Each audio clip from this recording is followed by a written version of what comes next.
Hello, welcome to our weekly podcast where we're discussing art, our projects, our life, and the future projects, and what we're dealing with at the moment as well. Yeah, this is the second of such podcasts, and we're just still experimenting and finding out what we want to do from it. But really, it's an effort to introduce ourselves and our practice to people curious out there, and we'll be probing some questions from one another, trying to find out, what makes each other tick, what are our interests at the moment, who we're looking at, any shows we've been to. So, yeah.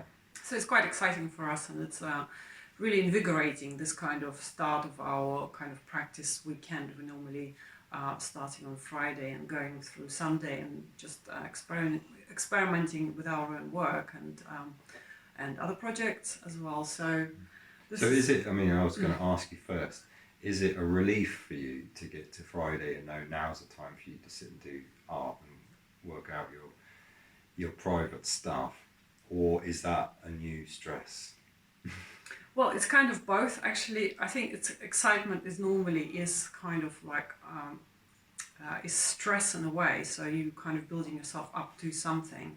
So I feel the weekend I'm building myself to delving deeper into my own soul and find out why I still want to do this after so many years of having done this, on pretty much regular basis, but also having experimented with other media also, and at the moment I'm starting some projects, like visual kind of projects, more drawings. I want to find some kind of characters in my drawings that I can then also translate into possibly wearable objects or wall hangings. I'm interested in using quite old stuff. So anyway, to answer the question, yes, it's both. It's because of the time limits as well. I can kind of see from pressure. how you're talking. It's like, wow, there's loads of stuff. Yeah. And you've only just finished work for the week, right? Yeah. So it's like, wow, new work. How do you feel? No, I was actually going to just defend. You mentioned character in there. I think that's something we're going to talk about this week, isn't it? But what did you mean about finding characters in there? What's in where? Well, I think in life we're kind of characters anyway, and I feel. Speak for yourself. I feel you have to no almost wear a kind of different character every time. Like when I come to my artwork on Friday, I come with a feeling of kind of joy and play. I see myself more like almost like a young person. I see myself as a young person who wants to play, and I try not just. That's the actual, character I'm trying to bring to it. Somebody is quite invigorating and positive and full of energy. But obviously, when you later on going into the practice days, you get also difficult moments, and it's a mixture. It's always a mixture. Is that like a persona that you put on, this kind of like young person with energy? Do you have to work yourself up into that? I think now I just feel like more playing rather than being serious. I think for quite a long time I've been very, very serious about things and pushing things more, and like feeling like, I have to bring my whole energy, just like a ball of energy into it and just smash into it. Now I don't feel like that. Now I really feel that's, now I feel like if I bring joy and play and almost like a game into it, if you're more like you're kind of conversing with the characters, conversing with the characters that come at you while you're making an artwork, you sort of, you try to kind of have fun with them.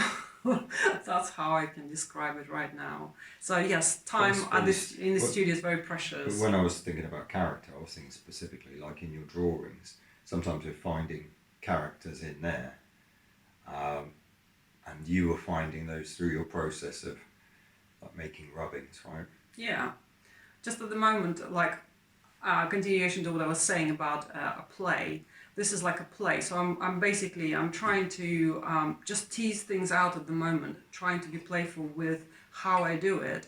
So the way I start artwork, well, the way I start 2D painting or drawing. I just make random marks on a page, and then I look into them, and then by method of kind of like layering it. So I start layering it. I can see things coming through, and I start playing with them. Okay, well, this one is going to come forward, Like and faces that in one's clouds gonna, kind of thing. yeah, something like that. I don't know why, but it's almost like a child plays with clay, and then this image, this object comes out, and maybe it surprises them as well. I don't know why I do it at the moment, but it seems to me this is like integral for my practice at the moment, that having a time which is dedicated to another project, quite, half of the week, for my art practice, I want to play. But how about you? What's kind of art practice days Well, are for actually, you? I was going to just sort of append to what we were saying about character. Actually, the character. Character forms like a really large part of my work, especially in the writing at the moment. I'm always playing with characters, inventing characters, or allowing characters to kind of invent themselves out of me. And how so do you to do speak. it? Well, it's interesting. We've been listening to a lot of artists and talks recently talking about shamanism or altered states of consciousness and things like that. That's always been really important to me, because when you're making a work of art, you do, I wouldn't say find a transcendental place. I mean, I don't have much of a relation to the transcendental. But maybe it's more in terms of like being able to find a very specific focus where all of the other noise of life really doesn't recede or disappear, but somehow becomes condensed down to a point which somehow appears then as some other thing, like a dream image. Let's say. So it's not like I'm consciously, I'm going to work about this, and these are my themes. That's the topic. This is the narrator. This is the plot, and like that. I don't do that So at you're all. conjuring a space. You're conjuring a moment. Conjuring something. Well, I'll sit down on Sunday morning when I start writing, and there'll be vague ideas in my mind. But really, I've been digesting content the entire week, because we do, and certain experiences will then start to bleed in. But basically, it's finding just this frame of mind where, well, that's what I'm going to do, and then I start writing, and quite soon it just writes itself. So it's more of a question of me applying myself to writing and making a story. It's like creating the condition, like a shaman might make a certain condition for a spell to happen, and then the expectation of that produces the thing. And more often than not, I'm really surprised by what comes out. So it's like a mental state, a state of relaxation, and also gathering objects around yourself. Yeah. Or well, like the Sunday just passed, I really had no idea what story I was going to write at all. I didn't have any character or any idea or anything, and I just sat down and started. Pretty soon, a character, a woman, had just sort of appeared out of nowhere, and she had some thread, and she was making something from thread, but very quickly it turned into this really bizarre. This woman, she's some sort of maybe artistic practitioner or possibly a shaman. I'm not sure, but what she does is she only watches Fox News, and by doing that, she it's like with you, she kind of takes frottage, like rubbings, off the surface of this like media image. Like it's all going to sound really garbled, isn't it, when I say it? So I ended up I made a transcript of a speech by Michael Lindell, the My Pillow guy, that insane guy who's obviously pouring money and countless useless words into behind Donald Trump and his effort to overturn American democracy. But I'm really curious about the way these demagogues speak. I'm like really curious. So I'll sit there and actually translate them. I've transcribed Tucker Carlson before, and that's horrific. So this thread, it's like but what this character is doing, she's making she's making anti-fascist poetry from out of these like rubbings that she takes, and So I'm it's a using the term process. rubbing because this stuff, like this content, like say Fox News, it rubs you. So there's it's a bit of a wordplay in there, but yeah, I've used this idea of generating anti-fascist poetry from out of like fascist words a lot. I like the idea of subverting. It's quite important for me. So you take fascist words and you subvert them, and then you create what? What do you think? What do you think you're creating out of them? Well, actually, How do you think people will connect to those characters? Is there any way of well, it's curious because predicting? one of my biggest concerns is resurgent fascism. Right, it fills my heart with like terror. It's the worst, worst political situation we can have, where might means right and chauvinism equals the right order of things, and this sort of, and then the monstrosities that come after.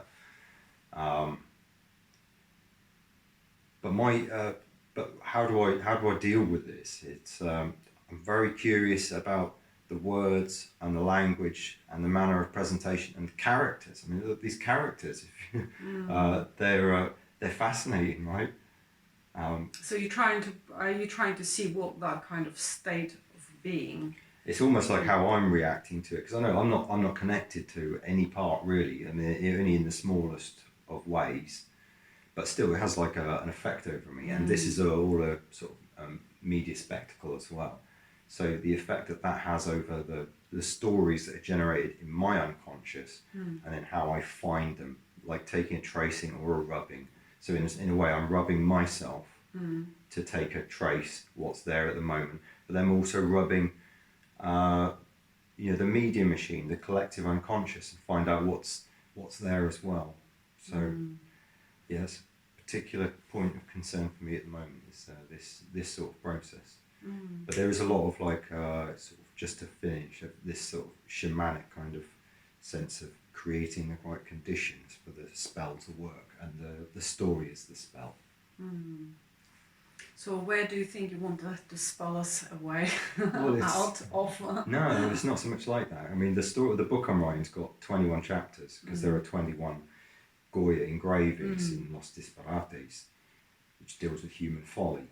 So the case of like this, I say Fox News, the fake news and cancel culture and the whole culture war that's happening in there. I'm just using that in this one chapter. There's a spell occurring, and it's like the one that's, that's what I'm exploring, is that kind of the spell, or how that relates to psychology, or psychology of the mass. So there's a particular relationship there. So with the Goya, like you take etchings of Goya and you kind of, how do you form your stories around it, or do you use the subject, or what how do you create your spell out of? Well, I actually start like the week before, and I really spend a long time looking at the engraving that's to come. And the one for this story is called Las Exhortaciones, which is the exhortations. There's a priest admonishing this woman. She needs to go to heaven, or is she going to go off to hell with these other people? But it's never that simple with Goya. Of course not. All of these characters, they've got heads growing out of them in weird places. It's extraordinary. It's like this sort of mutation of like the human psychic form, especially under, say, the pressure of like admonishment from a priest, or what it's like as a human being to be judged. And that's where the personalities are supposed to come through. And these are always satirical with Goya, so it would slot in quite right. I'm satirising McDonald's Trump and his pillar guy. Like in others, I've satirised Putin, the small dictator. So it's normally visual kind of cue, or is it something that the feeling that it evokes in you? It's hard to say. I guess it's generating some sort of feeling physical in me, but one that's uncommon, and then, well, it doesn't have to be deciphered so much as transcribed. Okay, so would be actually quite interesting to know. Because you started as a visual artist, right? So you were when you were 16-year-old, you were painting self-portraits in your bedroom. Painting a lot, yeah. Was very obsessively painting, and then went on to do an arts degree. But now you're writing. I mean, maybe It's like you can tell new what form it of is that. finding images in a way. Yeah. I don't know why I'm particularly attracted to the word or to speech, but actually I also made lots of characters through voice for a lot of video works that we made, like dozens and dozens of different characters, and that's really a release for me. Like it's like the shaman puts on the head of an animal and somehow becomes this other thing and sees through its eyes. It is liberating, especially from the internal machinations of the ego. Yeah, exactly, because you can sort of you can draw then on the energies, or you can draw on the particularities of that character, and you can bring other things into being, i.e. creating something out of such abstraction in a way. Yeah, well, I hope people are going to enjoy it, because I mean each chapter is utterly different from the last. They're all in different places, in different time zones. One of them happens in a changing room in a TK Maxx. Another one happens in a snowy field in Ukraine and involves a drone hunting a man down. Another one involves extremist vegans hunting down a hunter. Another happens up a tree in 18th century Spain. There's a real diversity of time and place, but I think what I'm making is like a magic circle, and each of these feeds together, not directly, but in some form about the human condition, about the condition of folly or nonsense that Goya's, examining there. Using something of now, I suppose, like. I might say in a really decisive way, in a way that people are really not used to looking at things, because one of the big themes there is unreason. Unreason. Because that's the fear, isn't it? Because that's unreason, something that you can't explain, or something you can't change, or something you can't foresee. That's really frightening. You use like the power of reason, like power, right? To create the illusion of control over a life that seems completely chaotic.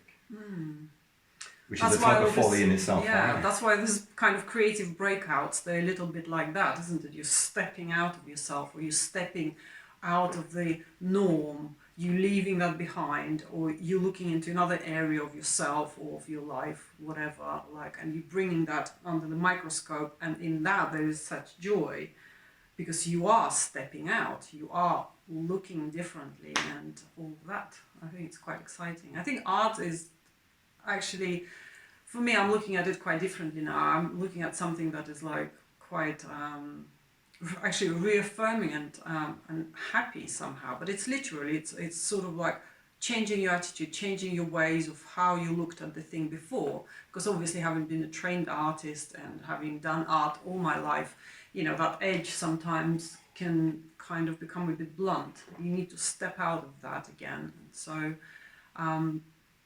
doing things like this as well, this is a way of stepping out of yourself.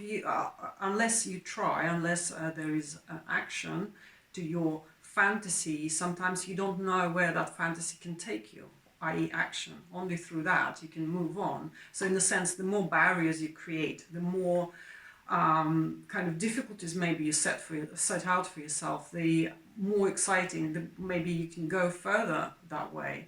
That's why I quite like making ugly marks on paper, or trying to be just really almost quite, quite. You say ugly, but do you mean ugly in the sense of you were trained at the conservatoire in St. Petersburg? So when you say ugly, you mean like ugly, like the teacher would come and yeah, well, exactly. Actually, sort of rebelling against. Because personally, I don't find any mark ugly. Yeah, well, exactly. No, but it is the training. You're right. It is like training. So every day, in a sense, you have to go against that grain. So that grain, okay, don't mix, I don't know, two colors together because it's going to create a muddy puddle. But it's exactly the muddy puddle, that's what you need at the time Do you think that, in order to actually look into the muddy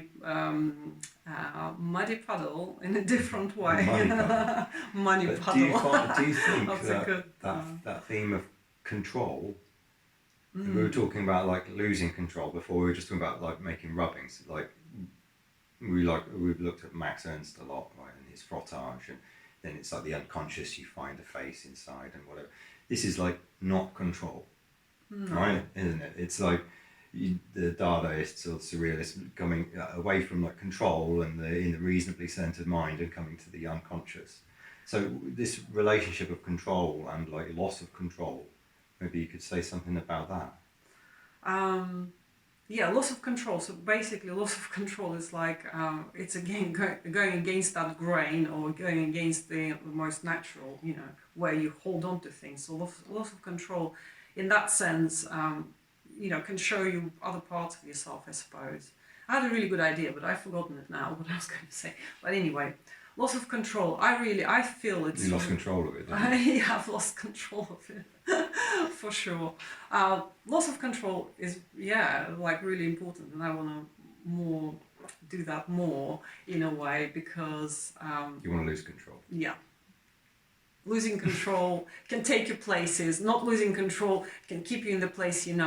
And I think keeping you in the place you know doesn't really work out because, things are always changing, aren't they? So if you continue pressing, holding on to something, that's certainly you will have much more...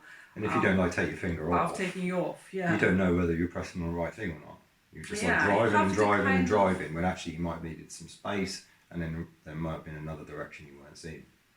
Yeah, I'm quite interested. Yeah, looking at it as a river, I suppose that's like the most basic kind of metaphor for it. Just let control go and let your kind of almost like being controlled being controlled by the eddies or flows of the river kind of throw this way and that way. I find that really exciting. Maybe you only really have a sense of your power when you're working against something else that's also exerting power over you. Because after our last talk I was actually thinking about it and how we come say to even set up the institute, it was something like, okay, well, now is the time in our professional practice to perhaps apply for some funding or do something, and straight away the feeling of, okay, have to do something there, have to apply yourself, have to basically submit to something that might not interest you at the moment, like making applications and things for personal development, and or going to apply for things or try to find a way how to get into establishment, and an establishment like a gallery or something. No, you go against that and you set up your own gallery, you set up your own space with what you have in a way. So you are kind of pushing yourself. Okay, it's like a reaction to that power, isn't it? To test it out, to see what it's like, go in that direction. Okay, you want something, but it's, you have to either go this way and be more submissive, or you can go in a way much more radical and see where it takes you, and maybe you'd learn about submission and about non-submission through not submitting, perhaps, and sometimes submission is quite important. That's what we're doing right now. We're submitting, right, to the viewer, to our friends, with the stuff that's completely unprepared. We're just going with the flow, basically. So nothing kind of prescribed. We don't prepare it. It might change in the future. We don't know. Maybe but there's some play involved, be much right? more. Yeah. So this week is all about play. Yeah. Time is very play and control. Compressed. So therefore, letting it flow out sometimes. It's quite important. You see, we're almost talking like our works, right? We're sort of like following our inclinations. Maybe just to append to that, it's maybe I'll add that one of the things that motivates me strongly is that I don't understand myself or other people or the world that clearly. There's a huge sense of mystery always about such things, and the more and more I work and like the more I talk with you and then discover what other people are doing, I understand that a lot of people are feeling that as well. This human being and like our thought processes and the things we do and bring into action, they're woven into a much more complex picture than we perhaps choose or allow ourselves to see it. And only through this tension between control and loss of control, or like play and seriousness, in this sort of flux, you start to discover yourself and how you're woven in with other things. Exactly. There is also always connection to other places and life and things and people that we are kind of feeling like, okay, well, you are unique and on your own, but no, you are, when you realize yourself, you are kind of within this net.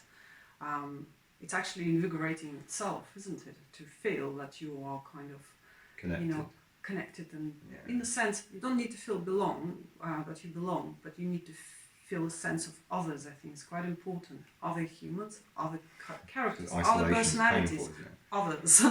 Isolation is torture. Yeah. Literally. For human beings, it's completely unnatural.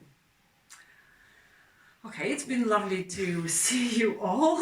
We'll come back next Friday. Splendid. Thanks for tuning in. And we'll... Bye. Bye. Bye.